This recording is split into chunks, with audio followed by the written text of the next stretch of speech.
அவங்ககிட்ட இருந்திருப்பான். அவங்க அப்பன் தாத்தன் காலத்துல அந்த சொத்தையை வித்துட்டு வந்துருவான். அது சாமியோட சேர்த்து வந்துருவான். அல்லது சாமிக்கு செய்ய வேண்டிய தொழில் இதை செய்யாம போட்டு வந்துருவான். அல்லது சாமியோட இருக்கக்கூடிய இடத்த போய் இவன் வாங்குவான். இதெல்லாம் என் அனுபவத்துல கிடைச்ச விஷயங்களை வச்சுதான் அவன் சொல்ற முடியல. உண்மைதான். அதே மாதிரி பாத்தீங்கன்னா மக நட்சத்திரத்துல ஒரு கிரகங்கள் இருக்கிறது, அதுல ராஜகீயத்தில் இருக்கிறது அப்படின்னு சொன்னா பித்தர்கள் தோஷம் பலமா இருக்கு. முன்னோர்களுடைய தோஷங்கள் பலமா இருக்கு. அவங்களுக்கு 2 மனைவி 3 மனைவி இருக்கும். தாத்தா காலம் பாட்டி காலங்கள்ல அந்த ஒரு மனைவியை பார்த்திருப்பாங்க, ஒரு மனைவியை பார்க்காம இருப்பாங்க.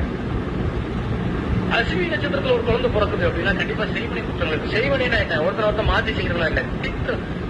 கோயில நினைச்சு மனவாரி தூத்துவான். பாத்திருக்கீங்களா? என் சொத்தெல்லாம் எடுத்துட்டான், என்ன அனாதே விட்டான், இவன் நாக்கமா போகணும்னு தூத்துவான். பாத்திருக்கீங்களா? அதெல்லாம் நடக்கும். இது எங்க போய் நிக்குது? இவருடைய வம்சாவளிகளிலே இவருடைய பேர மூட்டம் காலத்துல இவருடைய அந்த குழந்தைகளுக்கு குழந்தை எல்லாம் வரும். இவரை நிவர்த்தி பண்ணும்போதுதான் நவக்கிரக பூஜை. இதை நான் சொல்லுவேன், நவக்கிரக பூஜை எப்படி ஸ்டார்ட் பண்றது? ஒண்ணுமே இல்லைங்க.